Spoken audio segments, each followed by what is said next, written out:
আসসালামু আলাইকুম। আলহামদুলিল্লাহ গাছে একটা লাউ ধরছে, সেই লাউটা পেরে নিয়ে এসে মনে করেন যে কাটতেছি। যাই হোক, লাউটা ভাবছিলাম যে অনেক হয়তো বুড়ো হয়ে গেছে, না লাউটা মোটামুটি কচি আছে, তাই লাউয়ের ভিতরে যে বিচিগুলো আছে সেগুলো ফেলে দিচ্ছি।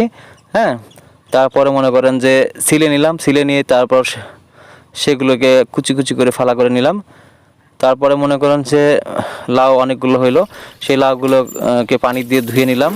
হ্যাঁ, টিউবওয়েল ঠেসে পানি দিয়ে ভালো করে ধুয়ে চকচকা করে নিয়ে তারপরে খাবো ইনশাআল্লাহ।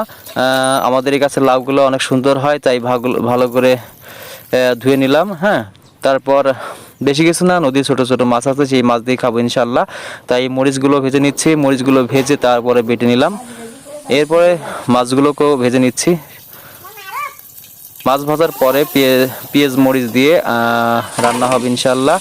যাক, পাতিলের মধ্যে আস্তে আস্তে লাউগুলো দিলাম, দিতে দিতে অলরেডি সব শেষ। এরপরে দিলাম লবণ, হলদি, এরপরে আস্তে আস্তে নেড়ে নিচ্ছি, মানে অনেকগুলো লাউ যদি পড়ে যায়। যাই হোক, অল্প একটু পর লাউ সিদ্ধ হয়ে গেছে ইনশাআল্লাহ, অনেক সুন্দর। তারপরে আগে থেকে সিদ্ধ করে রাখা আলুগুলো দিলাম, দেওয়ার পরে হালকা একটু নেড়ে নেড়ে দিচ্ছি। যাই হোক, লাউ রান্না শেষ। আসসালামু আলাইকুম।